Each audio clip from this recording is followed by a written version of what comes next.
Hi dears, welcome back my channel. നമുക്കിന്ന് തേങ്ങയും പാലും കൊണ്ട് ഇങ്ങനെ ഒരു ലഡ്ഡു ഒന്ന് ഉണ്ടാക്കിയാലോ.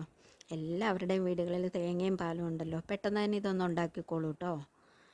അപ്പോൾ ഞാൻ അതിനു വേണ്ടി എടുത്തിരിക്കുന്നത് 1/2 ലിറ്റർ പാലാണ് എടുത്തിരിക്കുന്നത്. അതൊന്ന് ബോയിൽ ചെയ്യാൻ വെച്ചിട്ടുണ്ട്.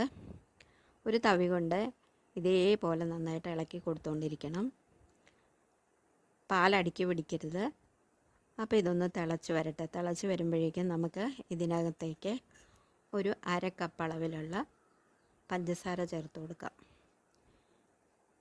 അപ്പോഴേക്ക് ഈ പാല് തിളച്ച് പഞ്ചസാര ഇതിലേക്ക് നന്നായി ലയിച്ച് കഴിഞ്ഞ് കഴിഞ്ഞാൽ നമുക്ക് ഇതിലേക്ക് 1 കപ്പ് ഡെസിക്കേറ്റഡ് കോക്കനട്ടാണ് ഞാൻ എടുത്തിരിക്കുന്നത്. ഇത് വീട്ടിൽ തന്നെ ഉണ്ടാക്കിയതാണ്.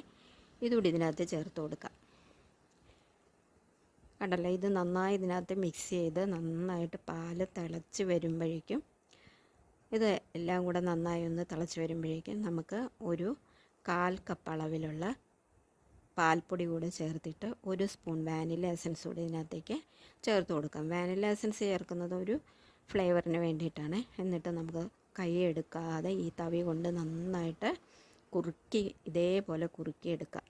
എന്നിട്ട് നമുക്ക് ഈ ചൂടോടുകൂടി തന്നെ വേറൊരു പാത്രത്തിലേക്ക് ഇത് മാറ്റി വെക്കണം. ആദ്യമായിട്ടാണ് കൂട്ടുകാർ എൻ്റെ ചാനൽ കാണുന്നതെങ്കിൽ ഒന്ന് ലൈക്കും സബ്സ്ക്രൈബും ചെയ്യണേ. ഇനി നമുക്ക് ആ വേറൊരു പാത്രത്തിലെടുത്ത ഈ മിക്സ് നമുക്ക് ആ ചെറു ചൂടോടുകൂടി ഇതുപോലെ ഉരുട്ടി മാറ്റിയെടുക്കാം. ഇത് കാണുമ്പോൾ തന്നെ അറിയാമല്ലോ, നല്ല സൂപ്പർ ടേസ്റ്റാണ്. കുട്ടികൾക്കൊക്കെ ഒത്തിരി ഇഷ്ടപ്പെടുന്നതാണ്.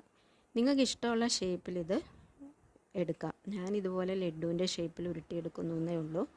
ഇതിൻ്റെ പുറത്തേക്ക് ഞാൻ കുറച്ച് ഡെസിക്കേറ്റഡ് കോക്കനട്ട് കൂടെ ചേർത്തിട്ടുണ്ട്. എല്ലാവരും ഒന്ന് ട്രൈ ചെയ്യണേ.